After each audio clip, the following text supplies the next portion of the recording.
Society is not prepared for what technology is doing to it. When our mass media can tailor content to every individual, no one is seeing the full picture, and no one is seeing what the other person sees. This tears society apart with hostility, confusion, mistrust. Every president makes mistakes. Every president has successes. But our media now filters what our presidents do to placate different audience segments. All the bad things the president does is broadcast to these people over here, and all the good things the president does is broadcast to those people over there. Media creates a multiverse where there is more than one president. He is sliced and diced and parceled out to badly isolated markets and segments of media consumers. So most of us think we know the president, and few of us do. And from now on, this will be true of all presidents and all partisan figures and all issues. Our media is now smart enough to confirm our personal prejudices, and media profits from doing that. As we accept the lie of partisanship, we are being isolated with incomplete information. Universal truth and common purpose are being eliminated from the human experience because we must be fighting with each other to make media business models work, and to allow us to be thrust into partisan loyalty and adversarial postures to make the corrupt political system work. The information you get is utterly disconnected and contrary to the information other people get, even the person that may be standing right next to you. The exact same media that tells you that your progressive values are superior is telling your friend that conservative values are superior, and that person will not be your friend for very long. Most of us are not only operating on incomplete or false information, we are, as a society, operating on conflicting information, which is fabricated to control us. The main reason we don't have the full truth is not just that we're told lies, but that most of us don't really want the truth. When the truth makes us uncomfortable, we choose comfort over truth, illusion over fact. We habitually try to reduce our stress levels.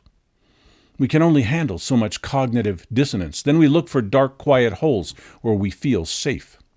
We gladly let media technologies lie to us and enforce our biases and keep unpleasant facts out of our view. This is just human nature, and media now has the technology to exploit that human flaw to the maximum. The new technology that makes this possible is the one where big data management systems can tailor and target different messages and information to every single different person in the world. As society is divided into conflicting segments which are highly ignorant of each other's perceptions, media thrives on this social division. They play us against each other. We can always find media to confirm our biases and agree with us. We cannot always find a human being, a friend who agrees with all our positions, like media can now do. So now, we gain more comfort and assurance from our media than we do from our friends. So technology and media are gaining status in our lives, while personal relationships between people are losing status. But to exploit us in this way, media must make extensive use of surveillance, must determine our personalities and preferences, must drill deeply into our lives, and must delicately feed each of us different content and messages, very carefully crafted and personalized to win our hearts and minds. By knowing each of us intimately, media gains the power to toy with our emotions. Media wants you to fear something or hate some group, so that media can pose as your only true and real friend, so that you will feel intimate with media while feeling disconnected with everyone else. To be your best friend, media must give you pretty lies and keep you in a bubble.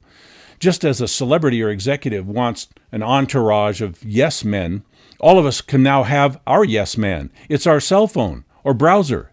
It knows us, and it obsessively serves us only what it thinks we want.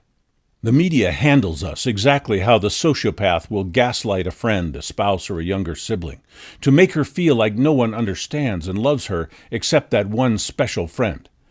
For a sociopath to gain total control of a person's mind, he must eliminate all other points of influence in his victim's life. He must become the sole source of information, support, and love. Once his victim is isolated, then he may start committing abuses. So our new electronic media, games, social networks, news feeds, are positioning themselves as our primary connection to the world. By extracting your psychological profile from your behavior, what you say, where you go, who you know, what you like and don't like, media can create a special little world for you to live in. Media can then feed you content to convince you that your view of the world is right and people who disagree with you are wrong. What is actually true is completely irrelevant. It's all about using surveillance to build a deep and complex profile of your mind, then using that profile to echo yourself back to you with a highly tailored, curated stream of selected information designed to hold your attention at all costs and to be in that safe zone where you are never troubled with what is going on in the real world around you. The only thing that matters is what makes you love your media and continually engage your media. Like a parent who constantly gives the infant more and more candy and less real food, that system is not good for us in the long run. And now we have another major problem with our technological media. It is not only feeding us lies, distortion, and omissions and parroting our biases, it is now censoring on behalf of those who control technology and media. It is twisting our views to become consistent with their views. By the messages and images they give us, they capture us, direct us, they guide us into service and loyalty to them with censorship, omission of facts and truth, lies about people and things, putting us into fear, then offering the solutions that they plan to impose, which always cost us money and redirects our attention and actions to serve some undisclosed agenda, and above all, keeps us addicted to media. Media is not just a platform, it is a tool of social control for those who wish to influence us, to use us, exploit us, even destroy us. And now they have perfect tools with which to do that. It costs money to produce media. Someone is paying for that, and they want to achieve some result. They want something in return. Our new technological media has not one, but many layers. There's the sponsor who pays for the advertising. Then there's the sponsor who pays and controls the content, the actual programming. Then there's the sponsor who creates the platform and wants to influence people in a broader way. Then there's the carrier who doesn't care what the content is as long as it keeps you tuning in. They must not only get messages to us, it must get us to pay for the infrastructure, the gadgets, the carriers, the networks. We won't pay for all that unless they give us things we love. Only if we love it and use it can they repurpose it to control us. The technology that has enabled all of this is very new, and the effects on society are experimental, clumsy, sometimes highly valuable in the way it can convey information, sometimes very destructive with toxic radio frequencies and polluting consumption of energy. We are guinea pigs for technocrats and this new technology to see how we on the human farm can be herded, corralled, harvested, and slaughtered in fully automated ways. They are still developing this technology, sometimes making mistakes, sometimes hurting people. They're trying to find out how to maximize revenue, how to perfect social control, how to profit from our ignorance, conflict, and intellectual isolation. How to put us in fear and in hate so we can be manipulated with those very powerful emotions. They are learning how to have us begging for more candy while they wrap that candy with their messages, agendas, and behavioral control. They are finding ways to make us love their surveillance. We want them to know more about us, so they will give us more that pleases us.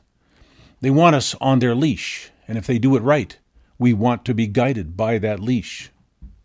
So what can we do? We can trick media into showing us things we don't like. We can seek truth even if it hurts. Or we can simply shut off the media and refocus on things that will improve our social connections in other ways. Real social connections, real working and productive relationships.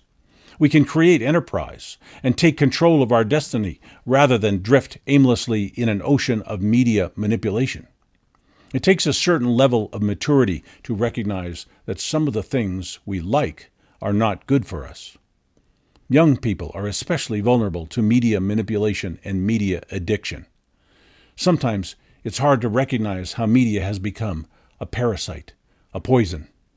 It looks good. It makes us feel good. It must be good. Generally, that is no longer true. Media is a temptation, a lure to cause us to be tracked, monitored, controlled, and deprived of our wealth and self-determination. It is a distraction we crave, an escape we feel we need.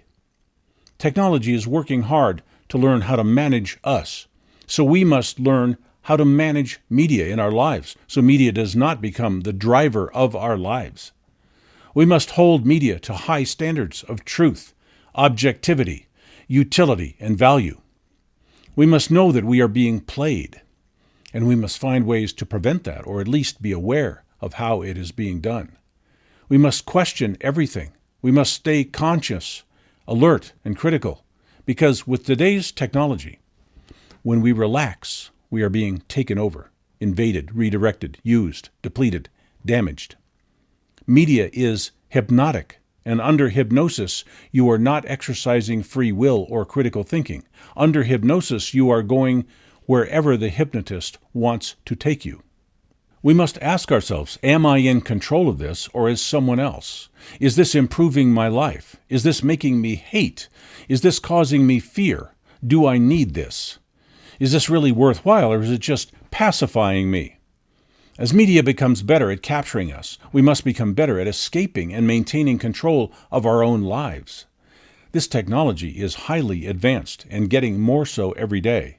It is like a giant hole opening up in the ground that we're all falling into. More and more, when we tune into technology and media, we tune out of our own worlds, our own needs and purposes, even our own values. We become pieces on someone else's game board.